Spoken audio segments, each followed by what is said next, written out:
Hello and welcome to Religion and Life. I'm your host, Ozzie. Few words in religious studies evoke more fear than the word cult. We think of a wild-eyed cult leader who brainwashes and exploits followers. We remember disastrous outcomes like Jonestown and Waco. But for all the fear and all the harm they've done, cults actually have little influence on society for the most part. To help us understand why, Dr. Tom Ellis will provide interesting insight on what a cult is and how they operate. Welcome, Tom. Thank you for having me. Yeah, you've been on our show 3 or 4 times now, so I appreciate you coming back. But I'm always happy to do so. For the benefit of those who may be tuning into your show for the first time, maybe just introduce yourself a little bit. Tell us what you do here at ASU. Yeah, so by trade, I'm a South Asianist. So I handle Hinduism and Buddhism and a third religion of India that's sometimes little known, and that's Jainism. Their claim to fame is that I think they're the most nonviolent religion on the planet. Oh, that's good. I also do a lot of work in psychology and biology of religion, and I published my second book about a year ago on religion, disease, and immunology. Tragically timely during a pandemic to work on such a topic like that. And today I'm very fascinated in economic theories of religious behavior. You're all over the place. A little bit. And your work on psychology of religion, I guess, is particularly helpful when we talk about cults. It certainly can be. Yeah. It certainly can be. So I want to get to cults, and we will, but I have to take a moment. Today's Valentine's Day. Yes, so it is. I thought I wanted to bring up something, maybe a trivia show like here, and just have you respond to it. Okay. But, there is a Saint Valentine in the history of Christianity. In fact, there are 3 of them, I think. But I did not know that. well, but there's the history's a little murky. Okay. Okay. But Valentine's Day, the feast in the Catholic Church, honors Saint Valentinus, who apparently violated the imperial decree by marrying Roman soldiers. And he was imprisoned for that and martyred. Beheaded. So Valentine was the martyr for love, right? So Sure. And then of course, Valentine's Day kind of got piggybacked on Lupercalia and some other pagan festivals. But of course, just the thing of martyrdom, if you could, I know you've worked with blood rites and stuff. What role does martyrdom play in religion? Well, so there is a theory called credibility enhancing displays, or creds. Joseph Henrich, I think, was one of the first to work on this. R. Nora Zion has done some work on it too. And of course, going to the grave for one's beliefs, is a powerful advertisement for one's commitments. And the idea a lot of times is that when people see others so willing to commit, this can encourage others to ramp up their commitment to, maybe not to such a tragic level, right? Fortunately. But it can sort of spread the faith that people will watch others. And it's one of those things, well, you must really believe. And a lot of people have sort of said, well, it must be true then. Who would go to their graves for something that's not true? All right. I'm willing to argue we can't really push that line of argument too far, but I do think these willing displays of sincerity and commitment go a long way towards building a cohesive group, and a group committed to a particular set of propositions for which there may be some lacking in empirical evidence, but you have these people that seem to be so committed to these ideas. It can very much enhance the belief of the community. Yeah, and that seemed to be a lot of the thought that early Christian martyrs gave to their impending martyrdom, and some of them went willingly. Some went willingly. Yeah. That's right. That's fascinating. Of course, I think we can also say that some people willingly go to their graves for secular causes as well. Yeah, sure. And so, yes. Great. Well, the other thing that today brings to mind is it's Ash Wednesday in the Christian liturgical calendar. Yes. And I wanted to get your insight on this too, because Ash Wednesday is the beginning of the Lenten season, and that's a period of renunciation and penitence. That's right. So just say a little word about renunciation and how that plays a role in religious. Well, a lot of religion centers around groups, yet again, groups of people who are attempting to cooperate with one another. And cooperate, from behavioral biology, we know that cooperation is a major problem for the human animal. And this is because of a natural tendency maybe towards avarice and greed and selfishness. And I think one way of sort of displaying one's willingness to forego one's own selfish tendencies and one's own selfish desires. And so we renounce things that are so meaningful to us, some of the material goods that are so meaningful to us on a day-to-day basis. We're willing to say, we're willing to give this up. And oftentimes we can make arguments that people will give this up, say, for God. But if we borrow from the French sociologist Emile Durkheim, we can understand that God can sometimes be a representation of the group. Right. So we're showing that we're willing to curb our selfish tendencies to acquire for ourselves, and so we renounce. And this sort of, again, kind of can send signals to our fellow churchgoers that we are willing to commit to the group and the group's interests, and potentially gaining long-term benefit, short-term sacrifice for a long-term gain. Yeah, in this case, there's a little bit of peer pressure going on. You know, you see all your other community members giving up and sacrificing. And that's right. And I guess, you know, from both of these examples, this is one of the things religion does, right? It creates and sustains community. It certainly does. And we know that the human animal is a social one, and we like social inclusions. And I was just working on some theories of self-esteem the other day, and classical self-esteem is about how I feel like I've done well for myself. But then there's this other theory called sociometer theory, where our self-esteem is actually generated and enhanced when we feel like we've been included in a group to which we wish to belong.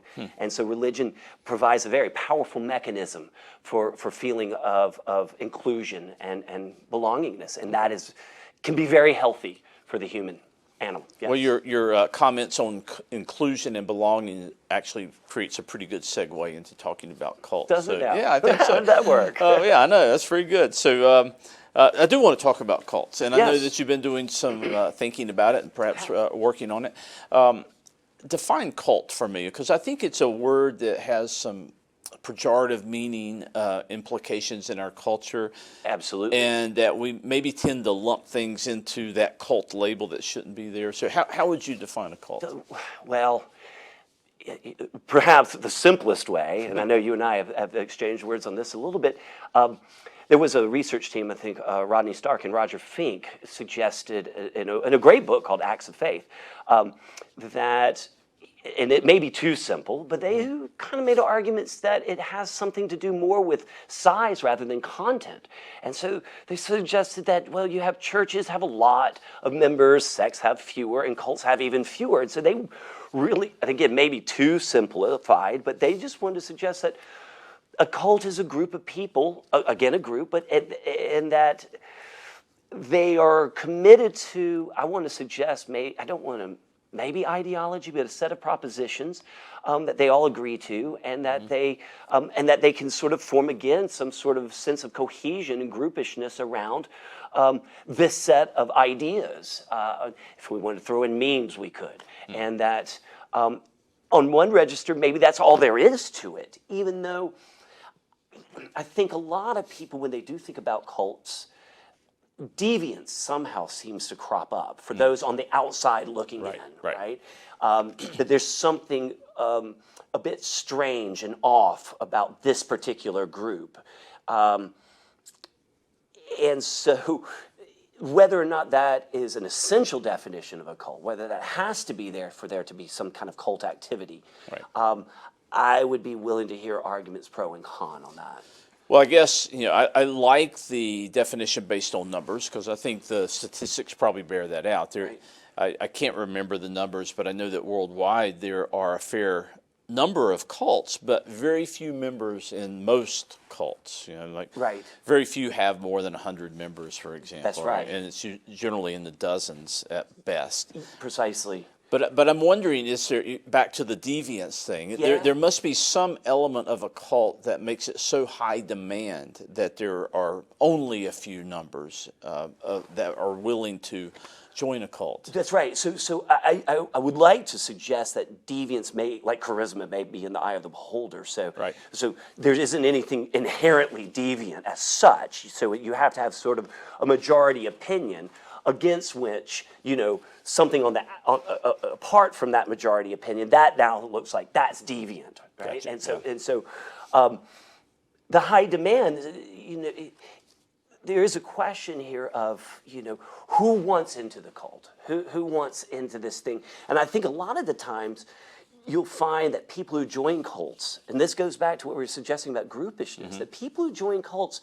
they may be marginalized. They may feel marginalized in the larger community. They're on, they're dispossessed, and they're on the sidelines watching everyone else sort of doing the majority thing. And so I do think one of the appeals, especially for the marginalized, is that cult leaders will sometimes give you the sense that you are having some special insight into things that are happening, almost conspiratorial like this, that you're seeing something that nobody else in the larger majority sees. And so there's something empowering about that you feel like you're part of a small group who sees between the lines, right? And sees what's really going on.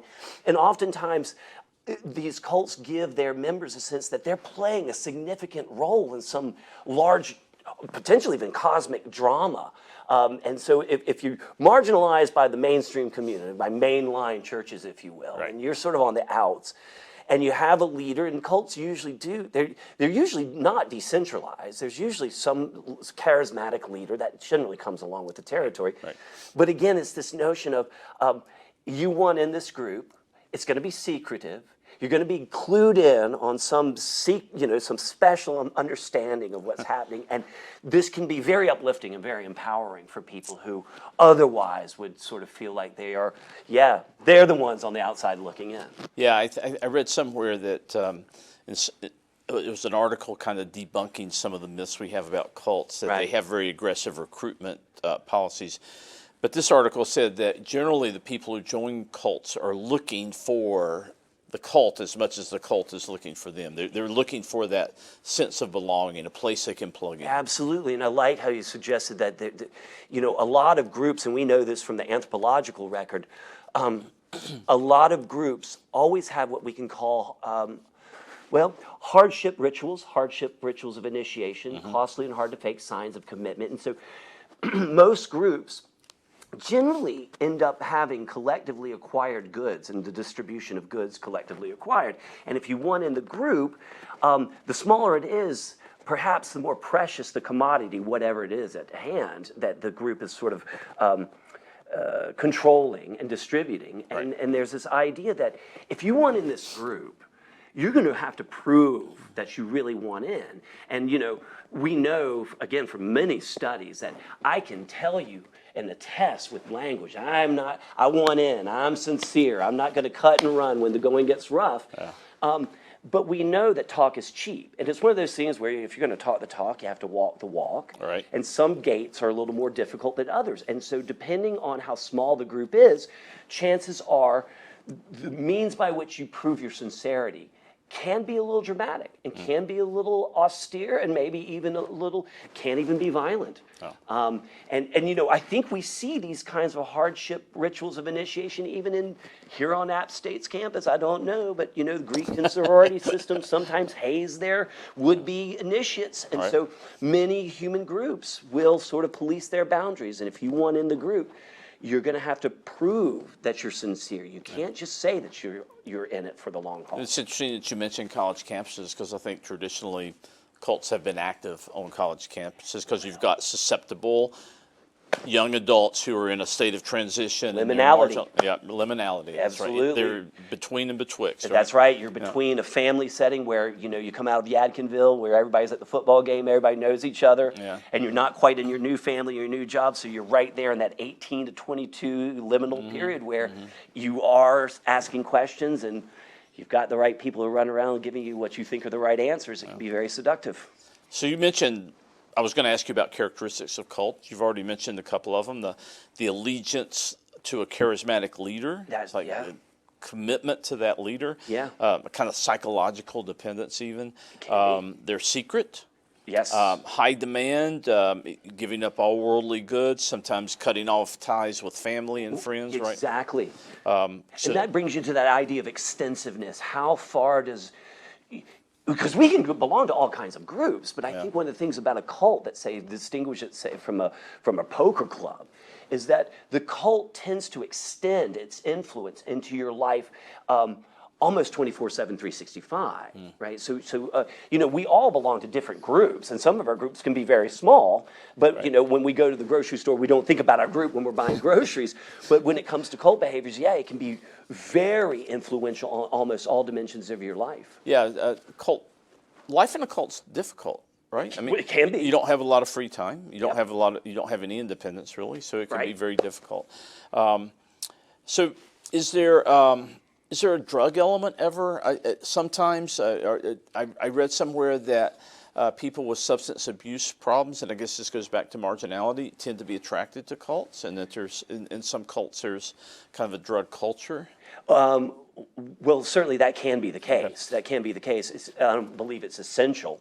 But I could see people who may have been maybe survivors of drug addictions of one type or another, substance addictions of one type or another, finding a community that's welcoming. And again, I don't believe we can overstate just how important it is for human animals to feel like they belong to a group that are welcoming. And yes, it can be highly demanding. I mean, I think one of the things that we'll oftentimes see with some of this, you know, do you want in the cult and it's demanding, they oftentimes, and I think whether or not this is a misconception or not, there tends to be this idea that if you want in this group, you kind of have to sever ties with your family and your friends. And so you're sort of caught between these two potentially naturally occurring attractions between, you know, well, between your blood kin and then what I sometimes in fancy language call esoteric consanguinity. We're all brothers and sisters in this particular group where we don't actually share blood ties, but we're playing on that kin altruism tendency that we are naturally inclined to help one another if we think we're somehow kin, we're somehow related. Yeah.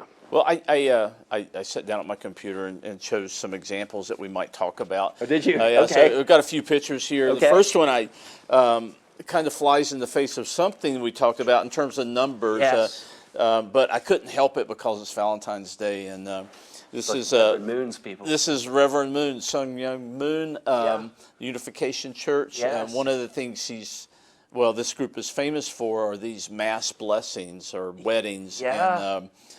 And I think, right? This is a fascinating image. This is so all of these couples, they're meeting for the first time, right? At their wedding. That these are arranged weddings by Reverend Moon or the structure of the institution. And then look at all. It's a beautiful picture, but look at that. So I like, you know, especially as someone who does some work on South Asian traditions, arranged marriages have often been characteristic of classical Hindu tradition, and the alternative, of course, is the love marriage. Right. But what we know about arranged marriages is that it is conducive to maintaining the group, right? And so if you fall in love with, you know, your would-be spouse, soon-to-be spouse, and the going gets tough in the group, you might get the pillow talk if you're in love, and they'll say, let's get out of here. Right. So here we have people who are marrying in a group setting, because I was just doing this in my class the other day. You know, sometimes when people get married, you would throw rice. I think people are now throwing birdseed. Right. But some people will make an argument that this is a sign of aggression, and what some theorists will say is that the group is seeing this new unit as potentially somehow going to introduce a faction or a fracture in the group. And so the group will aggress a little bit against the newlyweds to remind them that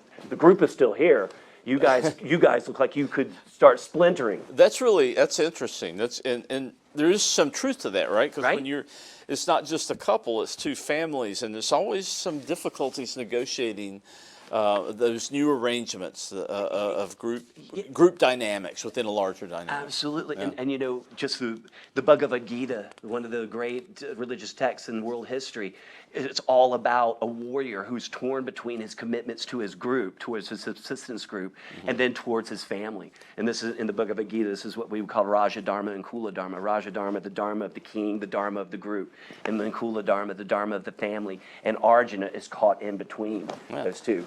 Well, and you have Jesus talking about the wedge that what he was doing would drive between his followers and their families, right? Didn't he say somewhere that you have to hate your father and mother to follow me? Something like that. I'm yeah. not. No, you're just leave that there. No, you're not making that up. That's the same kind of dynamic going on here. Yes. But this is just a gorgeous picture. It is. I hope they all.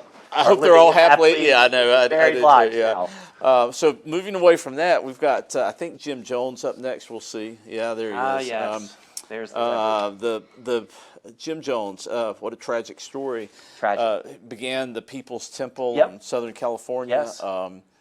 Moved a group of them French then Guiana, right? to Guyana, Yeah. and started Jonestown. Yes. It was just supposed to be a utopian farming collective. Yeah. And I think once again in the beginning gave people purpose who were coming out of a lot of them out of extreme poverty. Yes. In Yes. Southern California. But what went wrong here? I mean, obviously Jones was the charismatic leader who drew people to him. But Yes. what happened? Well, if I remember correctly, I believe government officials here in the U.S. started taking notice Right. of what was going on down there, and I believe some even tried to visit. So I think in a way, and I don't know, so I would defer to you if you have more insight on this, but my understanding is that pressure seemed to be mounting. Yes. That this group was going to be disbanded, that someone was going to come in and sort of say, enough is enough here.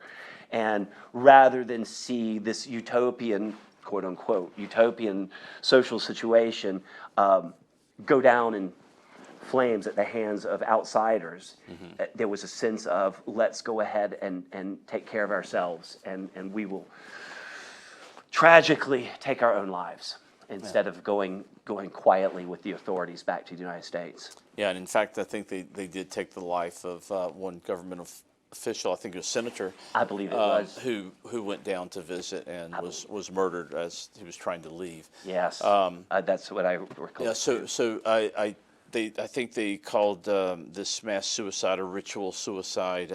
There's evidence that not everybody did it willingly, but That's right. But certainly a fair number of the people in that community willingly followed the instructions of their leader. It's tragic. Yeah, Tragic. I think the next picture is an overhead shot of Jonestown. Right. So yeah. right. So you can see it's kind of an orderly, organized farming community, and it looks sort of like it's kind of socialist utopia, as you might imagine it. Of course, I don't know this image very well, but I'd love to know why you have some domiciles here and then another set over there. I wonder if there was some sort of here where the lower people are here, but I bet there's an inner circle there. yeah, yes. So let's see what we got next. Just a couple more in a little bit of time we have. Yep. David Koresh. Branch Davidians. Branch Davidians. Rock star, right? Rock musician. Right? Yeah. And the Branch Davidians is a branch of Jehovah's Witnesses, I think. It's an established segment of the American religious landscape, but his version of it took on a real kind of strong apocalyptic turn. Yeah, right. Where in his preaching, he kind of set the group against outside society, and that sort of set up this terrible conflict. That's right, and I believe, did they set their compound on fire before the ATF agents were able to get in there? How did that? It's unclear. I think the raid had begun. Yes. Right, and it's unclear how the fire started. Yes. But they were already under pressure from the ATF agents. Well, and that idea that apocalypse, again, anytime we start invoking notions of apocalypse, you do get that sort of heady sense that there is a conflict. And you're on the side of right. You're on the side of the good. And again, if you have marginalized, dispossessed people who feel like, that here's a charismatic man, and he's convincing, and he's saying all the right things, and he's giving you a sense that you're playing a part in this cosmic drama. And Mark Juergensmeyer does a lot of work. You see Santa Barbara on religion and violence, and And he makes a good argument that that is what kind of brings, and again, if you're talking about liminal people in a liminal moment, they don't really know, they don't have a lot of direction, and here comes the guy and says, here, this is what you can do, this is what you can be, and you're going to be part of this grand theatrical event, the good against evil, some kind of Manichaean sense that over there, there's nothing good happening in the bigger world, here's where all the good is happening, and you're playing a key role in it. I remember one of our colleagues at UNC Charlotte, Yes. Jim Tabor, Yes. was actually consulting with certain branches of the government during the Waco standoff. I did not know that. And he told the story that he was warning them not to do the sort of raid that they ultimately did, because that would play into feed into the narrative. Feed into the narrative, being oppressed, and Precisely. And of course, tragedy unfolded after that. Self-fulfilling prophecies at that Exactly. point. I think we've got time for one more. Let's see who else we've got up here. These are fun. Oh, sure.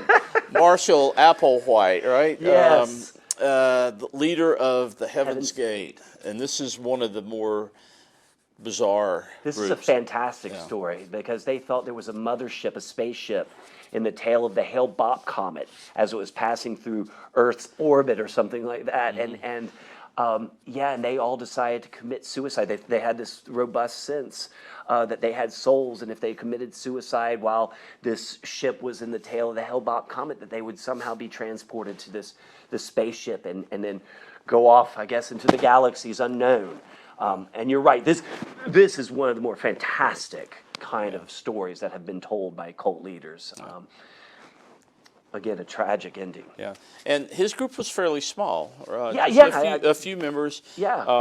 Jonestown, of course, had dozens, maybe a few hundred, I believe. And then David Koresh's group had dozens of people. That's right. But this takes us back to the beginning, where you said that most of these cults are characterized by small numbers and all the things, the apocalyptic visions, the secrecy, the high demand. All of them mark at least the last three groups that we looked at. Absolutely. And what we tend to see as cults turn to sects, turns to churches, this is a moment where you start growing in numbers. And this is when the deviant element of the message starts watering down, because you start getting members who want to sort of be part of this new group, but also want to be part of the larger society. And so if the group wants to grow, they're going to have to tone down some of the more radical messaging about so they spaceships. become more acculturated and so forth. Yeah, and more mainstream. Mainstream. And then you lose some of that, some of that special quality.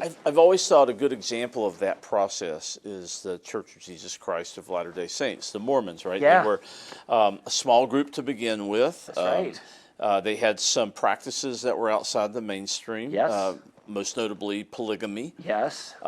As they were persecuted everywhere they went. Their leader was martyred. Yes. Right? And then ultimately made their way out to Utah. Yeah. And finally, in a deal with the government, gave up polygamy. And look, now it's a worldwide, global religion. It is a worldwide global religion. One of the things I find fascinating about the Mormon Church, I don't know if you've traveled through Utah, but the street signs, the interstate signs out there, they all have beehives on them. Yeah. And the beehive is, of course, bees are a eusocial insect, so they are all committed to the group. Oh, and how about that? Yeah, and that's what they put on their street signs out there. They're the beehives. So in the minute we have left, what's the lesson to learn here? Don't judge a cult by its cover. That's all right. Right? Yeah. I mean, we of course need to be aware that people do want to belong, and that in very marginalized situations, people are vulnerable to all sorts of narratives, and cults are not there to be persecuted, but we need to keep our eyes and ears open when violence starts showing itself, and whatever hint that may show up, we need to be ready to hopefully help people who want to get out. Yeah. That's fascinating. Thanks for coming on again. I really enjoyed having you here again. Thanks for having me. You're always very interesting, so I appreciate it. I appreciate you, Ozzie. Yeah. Well, that's it for this week on Religion and Life, and I hope you'll join us again next week as we continue to explore the relationship between religion and society. You can tune in right here at App TV. Until then, this is Ozzie Ostwald. you.